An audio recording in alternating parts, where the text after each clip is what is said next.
punch. If you don't remember the first punch, guys, AJ hit a very sharp, fast, prepared. I think it was just a straight right, and it put Francis Ngannou on his ass, almost like he's never been hit like that before. And I don't think he has. I don't think Francis Ngannou has ever been hit like that. So if you've never been hit like that, and to get put down like that, it's gonna be a new experience. So this is where the side that people say, "Oh, this might be delusion." He's lost his fucking rag now. He's saying all sorts of bullshit. He's gone into Deontay Wilder mode. I can understand that. So there is a little bit you could put a delusion, but for Francis Ngannou, he's trying to add all the pieces together. That hang on, they got me to this late. I was feeling blurry. I was tired. I wasn't even seeing clearly. Something's off. So I can see his perspective, but as a guy who just watches the sport normally, forget about all these things he said. Let's just pretend it was all right, and these things are not supposed to be factors. Then now it sounds like Francis Ngannou is delusional. But when he tells you the breakdown of the emails that have come through, you can kind of see his side. Maybe he's just trying to figure out why this happened, and maybe he's right. Maybe that was a factor as well. But guys, a lot of moving pieces, puzzles in this Francis Ngannou thing. But let's carry on. Like how it's not this punch. He took a punch like that, and he didn't get me down. Like this, not the punch. I'm like, what's wrong? Yeah, I had you win. I had you win the fight. Honestly, we all did. I mean, we watched it here. We had that whole place was filled up to watch you. Yeah. And I was so on that fight. I was so excited. I'm like, oh. So even Rampage says he had Francis Ngannou to win that fight, and I'll be honest, guys. I picked Francis Ngannou to win that fight, but again, when I'm wrong, guys. AJ done a masterclass on him. However, I do want to point out a lot of people who watch boxing as well, guys. My channel, I cover all combat sports. If anything, I watch more UFC than boxing. But guys, I love both sports. I'm a fan of both sports. But a lot of boxing people, guys, who just watch pure boxing, they thought Francis Ngannou would cause AJ problems, or some people said he'd knock AJ out. The fact AJ went into that fight and he just dispatched of Ngannou just like that. I've never seen it, guys, from a guy who's watched Francis Ngannou in the UFC, guys. I've never seen this happen to him. I never thought that this could happen to him. So I'm not taking it away from AJ. AJ definitely put that on him. But there was something funny about it, guys. We would at least thought he would have put a bit more of a fight up. Look at McGregor versus Mayweather. I know it's whole different weight classes, and these are the heavyweights. But it's rare, guys, you just go into a fight and just get knocked out, especially if he's the performance he had against Tyson Fury. It did feel off, but guys, there's no excuses, no cheating. I believe AJ probably still would have done a similar thing, whether this happened or not. But it does call into question what is going on in the background with these Saudis and these Turkey guys and these alliances, guys, and these fucking emails that are being sent around. But let's carry on. They said, I don't have a surprise element anymore. They're gonna be surprised again. Yeah. You know, that's how, because like from the guy that fought Tyson Fury, from that guy that prepared for Joshua fight, I was different. My confidence now was there, even at training, sparring, you know, like the Tyson Fury fight, I think I did 10 round, I get to 10 round sparring for like maybe 1 week before the fight. Before the fight week. So around 2 weeks before the fight, I did like 10 round sparring like 2 or 3 times. But the Joshua fight, I was ready for 10 round like month before. So he's even saying I was more prepared for the Joshua fight than the Tyson Fury fight. So it feels like a shock to his system that he lost like that. And I won't lie, when I saw it, even I was like, yo, AJ's putting a sick performance, like credit to AJ. But something did feel off. But again, no excuses. You let me know your thoughts, man. Was Francis Ngannou drugged? Did they play Francis Ngannou? Did they do something to him? And they just needed Francis Ngannou to lose. Let's carry on, though. You know, and now I'm like, okay, it's getting better, working speed, get better sparring partner. The Fury fight, some of my sparring partner was just a big guy, but wasn't that good. But I would take those by the end of the round to like just weigh me down. But the Joshua fight, Everything was on point. Yeah, I'm sure they studied his fight against Tyson Fury too, because before Tyson Fury, they didn't have anything boxing to go off of to watch. They just had these MMA fights. I mean, you're an incredible athlete, and I don't want to be a conspiracist, but I've heard rumor that there was potentially maybe you felt like you were drugged. Maybe someone did something to your water or your food. And is this true? So, guys, now the question's asked about him being drugged. Let's have a look what he says. One thing that I know for sure is that I didn't feel myself that day. I can't really make any speculation because I have no proof.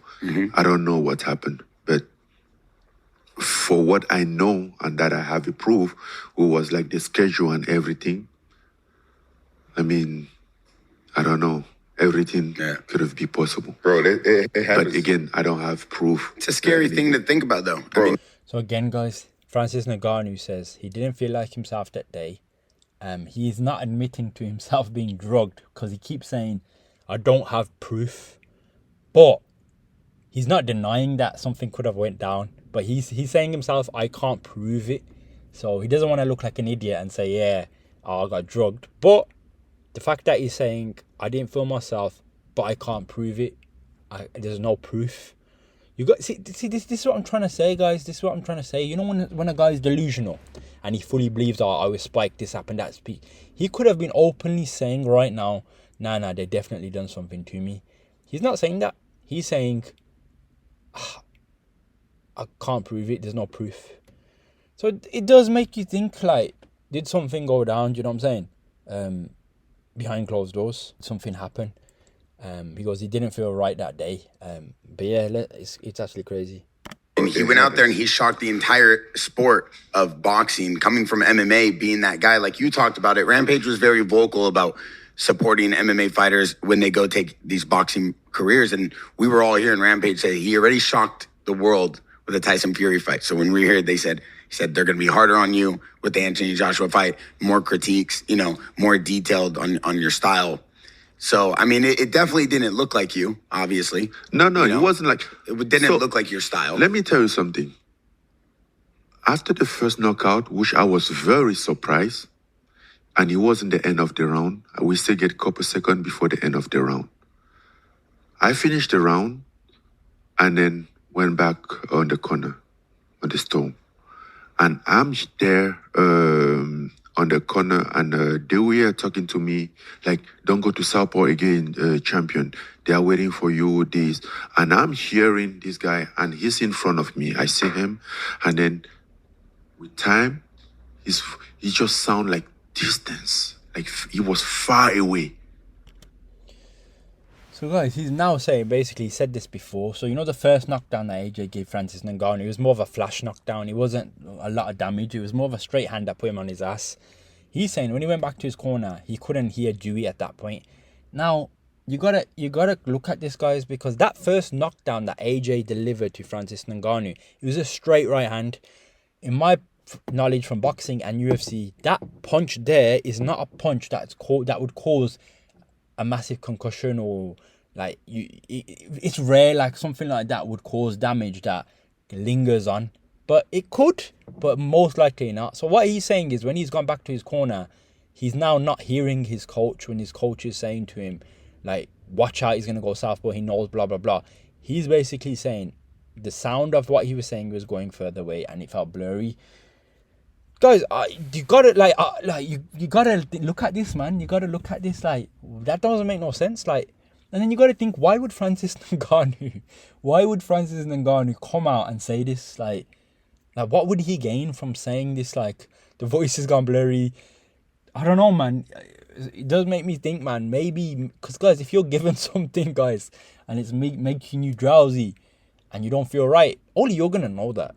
Do you know what I'm saying? But I get how in this instance, by him saying it, it does make him look a bit like, you just can't take losing. But you got to look into what he's saying. I remember when Wilder lost to Fury, he was saying so much delusional shit. But the difference with Wilder is the actions he was doing all related to each other. They're all, they were all consistent.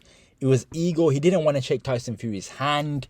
He had hatred towards Tyson Fury. He fired his own fucking team member. He said, I got spiked. He blamed the fucking metal. He's wearing fucking metal fucking knuckles under his gloves. It was a delusional. Francis Ngannou isn't as delusional, guys. I'll be honest, because he's not discrediting AJ. He's actually bigging up AJ. He's not really saying too much. The only thing he's saying is they've played games with me to get me to the arena, and he's giving his account of what happened in the fight. So there is some merit to this, but to what extent, guys? That you guys let me know in the description. Guys let me know below. Like, I can see him, but even my vision was blurring already. That's why I'm like, this couldn't be just from that punch, which first of all, I don't see how in normal time that punch would get me down. And then all this happened. So, and this is the second thing. We might put it on like the knockout or whatever.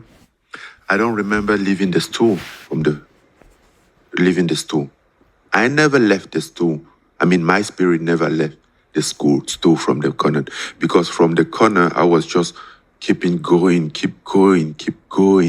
Wow. I don't remember anything after that. Was this your first time? So basically saying when you got put in the corner after the first knockdown, he doesn't even remember going back for the second fight. He doesn't even remember that.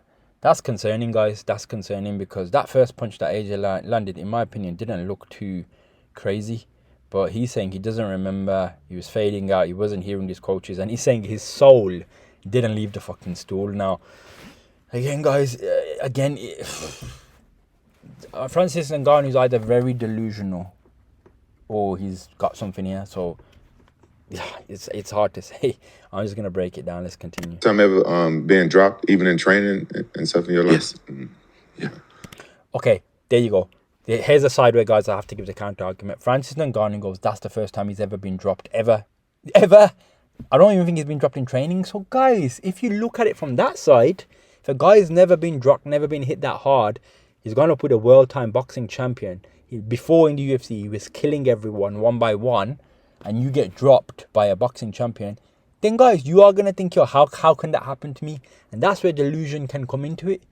That's where the effects of the punch. Guys, that punch that AJ landed, let's look at the side where that could cause concussion. Because even that first punch that AJ landed, it put Ngannou on his ass. When you get hit and you drop straight on your ass, it can shake your head. Ngannou's a guy who's never been rattled. So maybe it was the punch, guys. So look, man, it's crazy, man. It's crazy. This is it's either very delusional from Ngannou or he's been drugged. But like, again, I think I have enough time to recover. Yeah. And it wasn't like a big punch, the first one. Yeah. But, so. Again, he says that first punch wasn't a big punch. He thought he would have enough time to recover. But essentially, he's saying he never even recovered from the first punch. You got to look at that, guys. But was that first punch so damaging that he did that to him? Ngannou's not even known to have a weak chin, guys. I've watched a guy in the UFC. He's been hit with Stipe. Some people have hit him clean. He took loads of punches from Stipe. He's known to have a good chin. I've never seen Ngannou get laid flat out. Again, guys. But yeah, is what it is. I don't know. That's why I can't know anything about that. I mean, I haven't fought at that level. Rampage could speak to that, but it seems like something is not right here. I'm gonna say this. Yeah. With all due respect, it looked like people saying like, "Oh, he got paid, took a dive," and I know you would never do that, but I'm gonna tell you, I would never do that. I've been offered to take a dive, and I've never done it yet. But I tell you what, for fucking $50 million, I think they know when you can do that. Yeah. And why would they bother? If it's what they want, it will happen. Yeah. It's easy to set you up. Why to put you in the loop? I think it might be even cheaper to just set you up, like just to ask you. Yeah. It will be way cheaper. Yeah. You understand? Yeah. To come to ask you, yes, you take this. Yeah. A lot of people think that though when stuff like that happens. You think it costs? You think how much it costs them to do all those tricks? I don't know. What you think? So, guys, now there's a whole different angle to this. Now, Rampage basically asked Ngannou, "Did you take a dive?" And Ngannou's response is a little bit funny. Again, now, I don't want to go into this conspiracy. Did Turkey Al-Sheikh come to Ngannou in the back saying, "Yo, Francis Ngannou, I'm going to pay you big money. Take the fucking dive"? And is this Francis Ngannou covering it all up? But guys, if that was the case, I highly doubt Ngannou would have said, I was tired, this, that, I don't know what happened before the fight. He wouldn't be making this many excuses up. So that's probably likely ruled out. But it's good that Rampage has asked him this question. I know that Tyson won. Oh, for example, how much it costs to make you come 1 or 2 hours earlier in the media day? Yeah, or make you come 2 hours earlier. $1 million or $2 at the arena. I don't know. How much it costs? Saying, what do you Nothing. think? Like $1 million. They just send an email and send you a schedule. Yeah. It's free. Yeah. Francis Ngannou goes, yo, does it cost money to get you there early? Obviously to give you a disadvantage. And he goes, why would they want to pay? It's cheaper. Just send an email, tell them that's your schedule and arrive early. So Francis Ngannou is still holding up on the fact that he was told to get there early, and that he feels that's affected him as well, the tiredness or whatever. Why would they just give you millions? He's saying like you could just get you don't need to get set up. Right. Like, you already are getting set up. Yeah. Right. Yeah. No, They're preparing it for you. It's a unique world, and I don't want to start controversy or any conspiracy. And we know what you're made of, and we've seen your talent, so we definitely know that wasn't you. All right, guys, that's just gonna be my video on this so-called Ngannou conspiracies, guys. We've gone a little bit deeper. We've got some new information, so I'll definitely keep my eye on this. If Ngannou does another interview, personally, I obviously want to see him back in the UFC or PFL or UFC. Could he do boxing again? He probably still could, guys, if he wanted to. Just drop the level down, just to see where Ngannou's at. But overall, let me know your thoughts below. Do you think Ngannou was cheated? Was he drugged? Did someone give him a disadvantage? You let me know below, guys. I'm interested to hear your guys' thoughts. Or do you think Ngannou's just making up shit and it's worse than Deontay Wilder? But yeah, guys, that's just going to be my video, and I'll catch you in the next one. Peace.